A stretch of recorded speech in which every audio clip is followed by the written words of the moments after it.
17 miles south of Texarkana, June 6, 1971.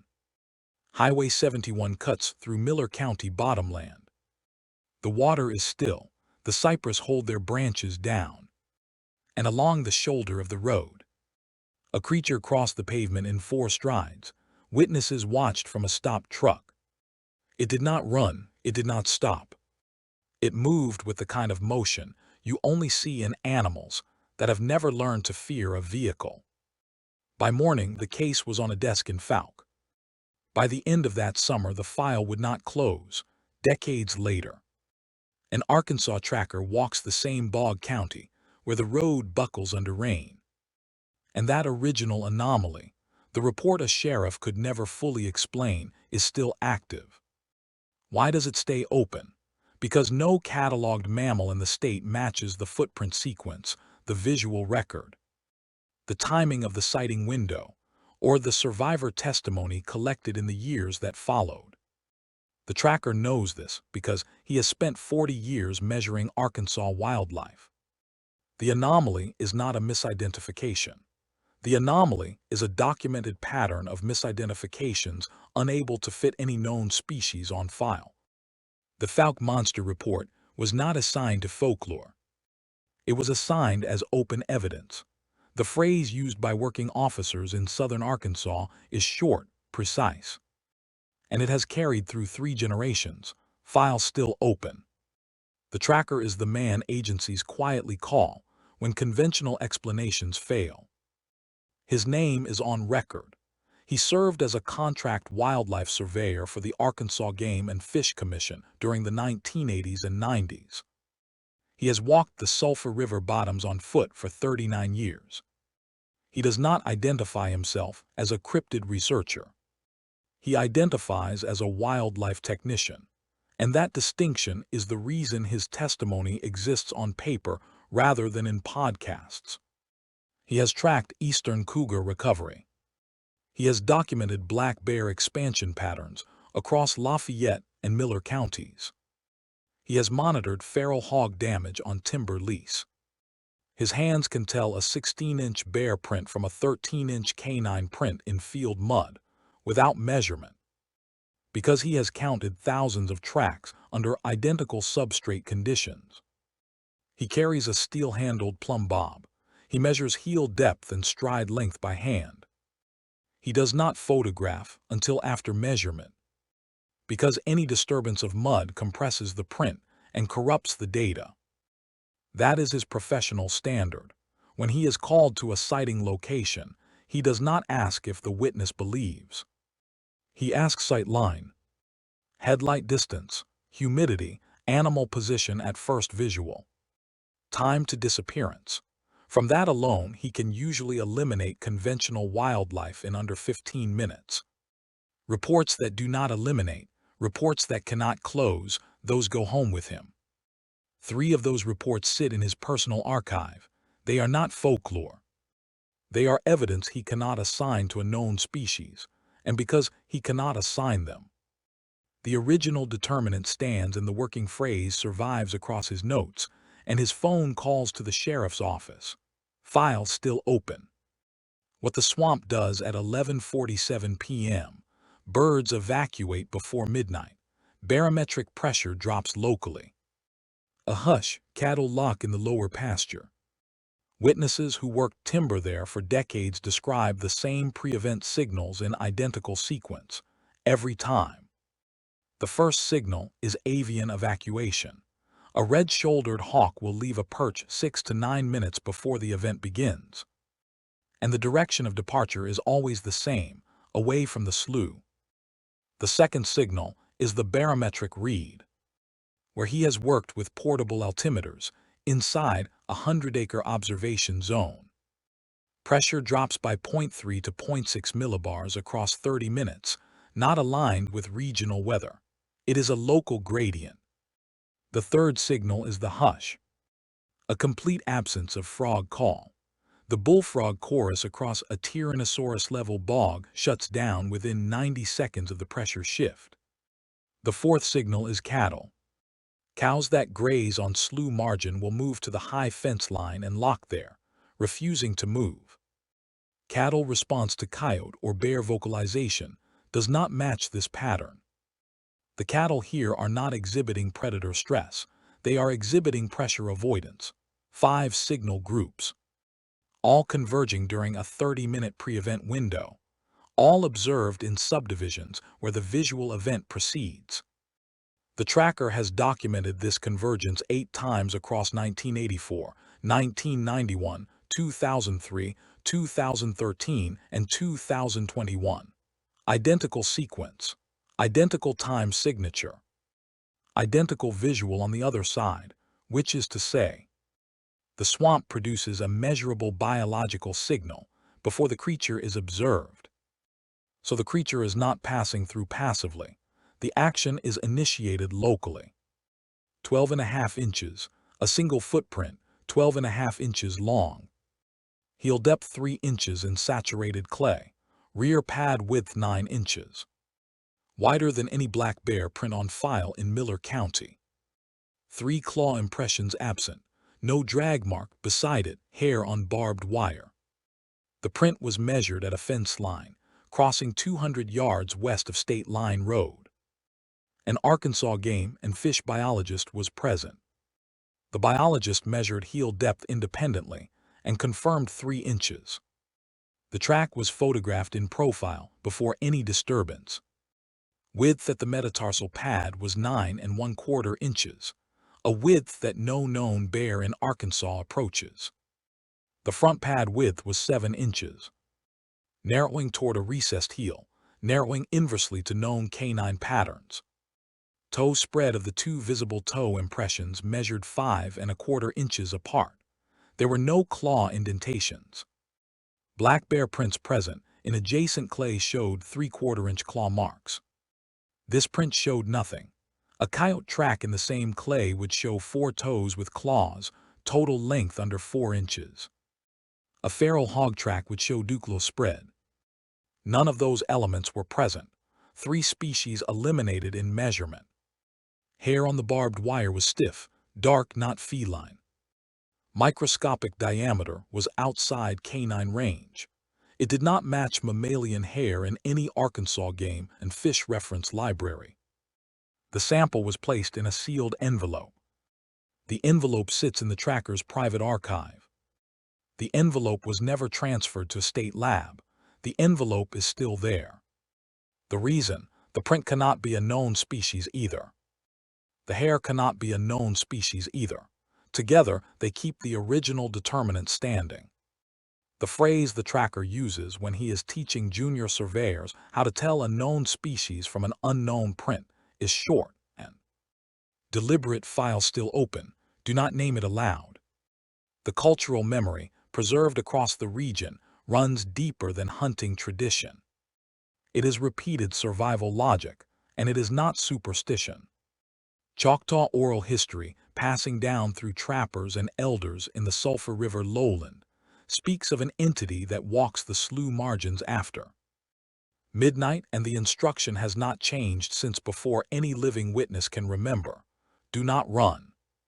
Turn sideways, do not photograph, do not name it aloud. Pass through the 4 rules. They are not theological. They are tactical.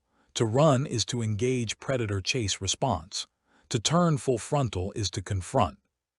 To photograph is to produce a flash, which in lowland wildlife observation provokes reaction. To name it aloud is to commit something more, a violation of an old protocol that has no written source but is held by every knowledgeable elder in the region.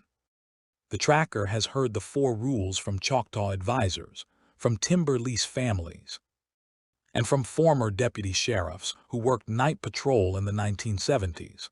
3 independent cultural vectors producing the same instruction. The protocol does not require belief. The protocol requires behavior. If the creature is encountered, perform the protocol. If the protocol is performed, the chance of bodily harm after observation drops, not to 0, but below the rate at which casual witnesses who panic are injured. The tracker has not identified the source of the protocol. The protocol itself is what he teaches. The rule book from cultural memory, not from official wildlife management, is the one that survives the encounter. And the rule book keeps people alive. Because the rule book is on record across cultures and across generations. The original determinant still holds, and the phrase that circulates quietly among those who know it, repeated whenever a Fouke area report does not close, is the same phrase: file still open. State Line Road, 2013. Two brothers in a pickup truck at 1:13 a.m. Headlight distance 90 feet, two figures crossing. First figure, low, fast, dog-sized proportions, black, no vocalization.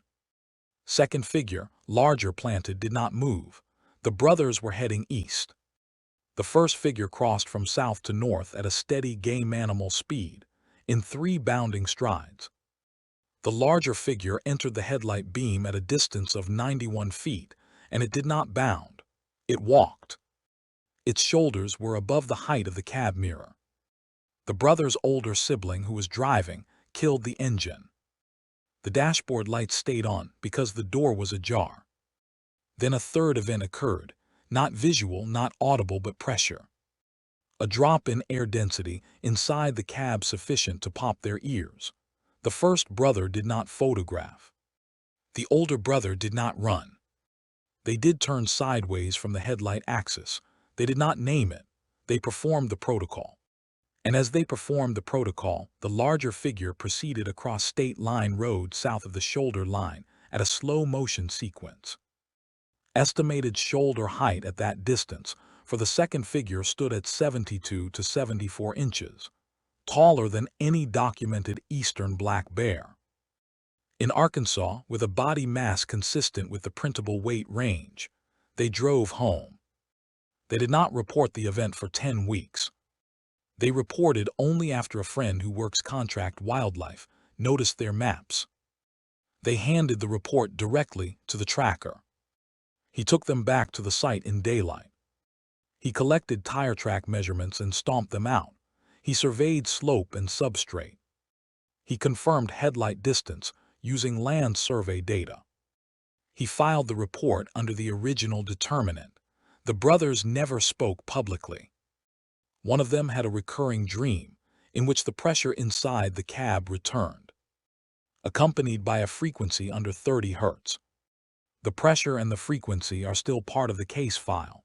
72 inches at the shoulder. 0 hour 1:13 a.m. First visual, lateral cross northbound. Second visual, stationary east of highway. The larger figure stopped centerline. 60-second mark. Weight shifted over the rear pad. Knees did not collapse. Animal pivot at hips. Weight distribution retained. Minute 1. Snout length, estimated 18 inches. Eye position, silent tram without head movement. The truck remained stationary, idle. The figure remained stationary, idle. At minute 2, the figure began to turn, not toward the truck but perpendicular. A muzzle arc, head held low, not of bone visible at the orbital ridge. Height at this axis, read 72 inches at the shoulder. The estimated vertical reference was the rear tail light assembly, which had been mounted at the moment of altitude to a known 23-inch factory baseline. Add 49 inches. Shoulder apex clear of the tire line. The figure did not breathe heavily. Breathing was registerable only through shoulder microdisplacement. Estimated weight, 600 pounds. At minute 3, the figure stood. Epistaris position from vector to 83 functional feet. It was assessing. It was evaluating the vehicle for threat. The brothers adhered to protocol. Did not photograph, did not name, did not run. At minute 4, the figure shifted westward in 3 strides. Claws made no sound against the asphalt. Toes did not draw a drag. The sound the brothers heard, and they confirmed this independently, was a low-frequency subsonic emission, not a vocalization, but a pressure field at volume. The truck's window unfogged outward. The engine restarted under cab pressure. The figure was gone by minute 5. By every geometry standard, this is the highest resolution record in Fouke history. The creature, by every functional determination, was not fugitive. It was diagnostically active. The encounter opened and closed inside 93 seconds. The file did not close. The slow egress, truck idles in mud, driver reverses. 20 yards become 40, then 80. A second track sequence on the right embankment sparks, then converges. Whatever it was had circled. Estimated weight, 400 pounds minimum. Witness followed protocol. Slow egress, no horn, no flash. The tracker went back to the site the following morning with the witness and a junior surveyor. They measured the embankment. They identified an initial track line, 14 inches across, moving parallel to the water. Heel depth identical to the state line road print. Then a second sequence 30 yards north, entering and exiting the embankment at a vector, the strides shortening. The geometry was convergent. By his own professional read, the track sequence was a circling trail. The embankment surface was undisturbed outside the diagnostic pattern. No other animal had crossed. The track series ended at a slough edge, the prints trailing off into standing water. The witness had egressed the previous night following protocol. Slow egress, no horn, no flash. The mammal literature would have predicted that any large Arkansas carnivore exposed to a vehicle would retreat. The geometry said the cycle had not been retreat. It had been a circumlocation around the truck, estimated weight minimum. 400 pounds by stride and heel depth. In a substrate where cougar or bear prints would be visually paired, they were not paired. The track sequence matched the state line road print with no significant deviation. The witness's report was filed. The track record was sealed. The tracker closed the field survey, but the original determinant did not close. The original determinant had not closed in 1971. It had not closed in 2013. And it did not close on that day. Repeated silently through 3 generations of working officers. A phrase captures everything the geometry cannot. File still open. 28 meters of verified tracks. 2 of 4 claw impressions absent. A ranger's note attached, not classified but not closed. The file sits on a desk in Sheridan. Why? The geometric stride pattern falls outside every cataloged mammal in Arkansas wildlife records. The track sequence was maintained across a level floodplain bed, without deviation. 28 meters, 285 sequential print centers. Average stride length 46 inches. Stride deviation 0.6 inches. The variation at classification threshold for known Arkansas mammals was 0.2 or lower. Therefore, the prints could not be classified as any documented mammal in the state. The ranger who arrived on site was a graduate of the wildlife program at Arkansas Tech. His field notes, preserved by the surveyor, record the absence of 2 of 4 claw impressions on the majority of the prints. In the sequence, he did not use the term anomaly. He used the term unclassifiable footprint sequence. His report was forwarded to the regional biologist. The biologist returned a margin note, cannot close. The file was returned to the desk in Sheridan. There it sits. Not classified, not closed. The ranger did not deny the finding. The biologist did not deny the finding. The original determinant was preserved. The phrase the ranger copied into his margin note from the original 1971 file was the same phrase used here. File still open. The tremor source, the anchor phrase returns, file still open. That night a tremor carried a frequency below 30 Hz. Recorded on a borrowed seismograph by a local teacher. He never published. The location of the witness is withheld. The tremor source still unidentified. A retired teacher who holds a master's in geophysics was working a rented seismograph on a school property in Lafayette County in 2000. 21. He did not own the property.